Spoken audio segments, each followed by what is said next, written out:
for Climate Change. The IPCC is out there with really alarmist numbers and alarmist predictions, doom and gloom projections, but they're based on what you call uncertain science. I call it junk science. You call it uncertain science. What do you mean by that? Well, the worst case scenarios are based on, emissions and population growth numbers and things that are completely unrealistic. So the highest of these scenarios that they're using to force the climate models, and which is a source of all the alarms. I mean, these are arguably extremely unlikely to even impossible. So a lot of the worst case stuff that we're hearing is really indefensible. Impossible is, There's a from a scientist like yourself, impossible is an interesting use of a word. Well, okay, it's borderline impossible. It's disputed. All right. So I'm never, uh, yeah.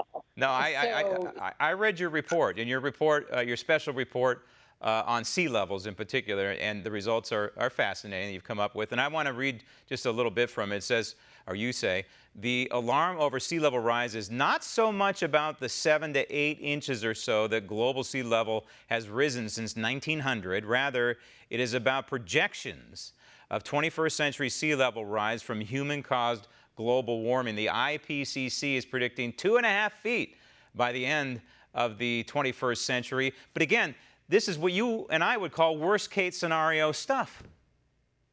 actually, since the IPCC report in 2013, there have been much more alarming predictions. And the recent assessment reports from the US and the UK are looking at much higher possible values of sea level rise for the 21st century, up to even 10 feet.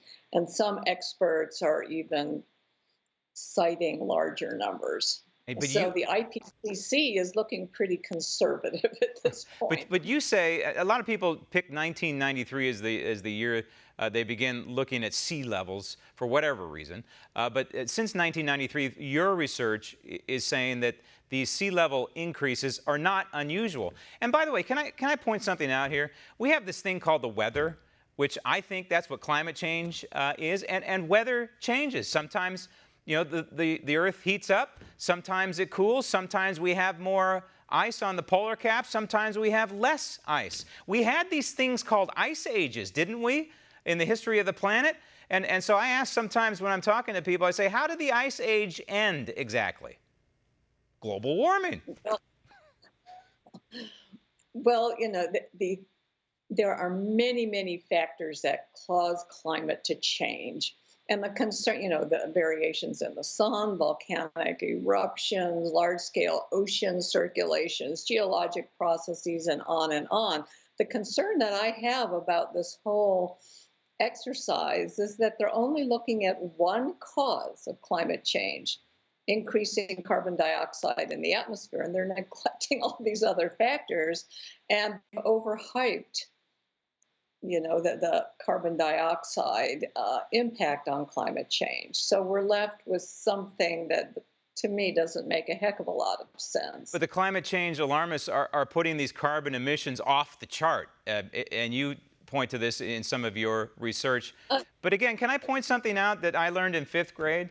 Is that CO2 is an essential element for human beings to even exist. And if we have more CO2 out there in the atmosphere, I don't want to oversimplify things, but in the end, we get more oxygen, because the CO2 is gobbled up by the plants, is what I learned, and then they emit oxygen, right? Well, yes, CO2 is plant food, and there has been a greening in recent decades, global greening, because of the additional carbon dioxide.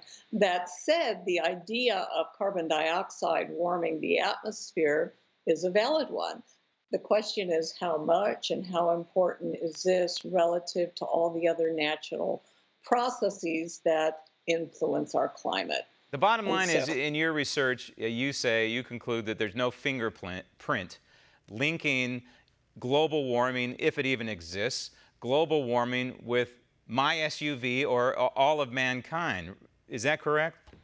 Want to see more videos like this? Click on the link below and subscribe to One America News on YouTube, and call your cable provider and kindly demand that One America News is added to your lineup. Call and subscribe today.